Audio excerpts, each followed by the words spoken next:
Ahoy Captains, welcome to this week's Talking Ship, and we're going to talk about settings in the client. I know you might think you've seen them all before and you've been in there, but there are probably a couple things you may not know about our settings menu, and I want to share a couple bits of wisdom of what we've got in there. So first off, the 3 tabs: course, graphics, audio, controls, pretty simple stuff.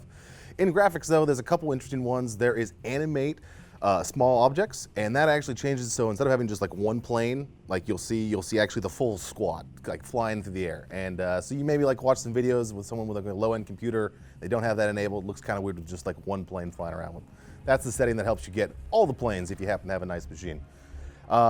Let's just go into sound though real quick, because there's one really cool feature we just added in, which you can actually change the voices for all the different ships. So you can have them be the national voices for, your Russian ship, have a Russian captain, yelling Russian stuff at you, or the German guy yelling German at you, all sorts of stuff. You can also change it to the anime voices as well from our Pageo collaboration, so check out the settings menu right there. But I want to go to controls. This is where the meat of it is. A lot of good stuff in here. First off, alternate battle interface. That is the first one you should click. It's the bottom left, and what that does is it enables a whole bunch more information over the top of the enemy ships and your friendly ships. So I would recommend clicking that. You can actually also activate it temporarily by holding the Alt key, but I would just enable it all the time because I use that information for everything. Right above that though, there are 2 other really cool things. There's a hit indicator, which actually will tell you, are you going to hit the terrain in front of you? Is that island you're shooting over actually going to hit the island, or are you going to hit the ship behind it? So a little tiny little icon right next to your reticle will show up and tell you that. We also have the collision avoidance system.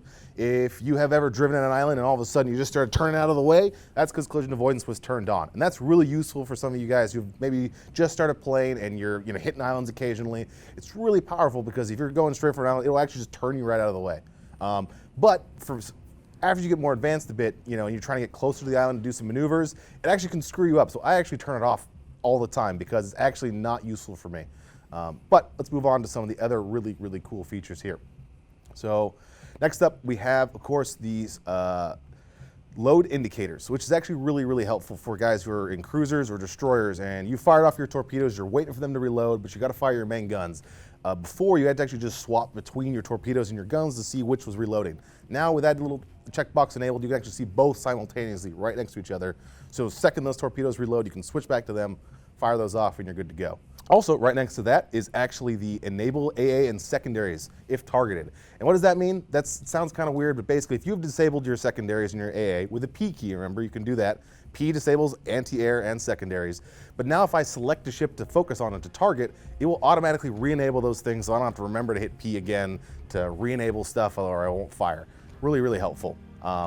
Above all those menus though is a little tiny bar that says select crosshair. Really, really helpful as well. You can change it to a bunch of static crosshairs or the dynamic one. The dynamic one is really powerful because those little ticks there, they actually adjust as you zoom in and out. So I find that the most useful for me personally. But experiment, check them all out. You can see a bunch of different backgrounds there. You can try out, see how they all look and stuff like that. Thanks for watching this week, Captains. Hopefully you learned something about our settings menu that you didn't know before. Please let us know in the comments, though, if you think we missed anything or you want to see something added to our settings menu that isn't there already. Thanks, guys, again for watching, and we'll see you all next week.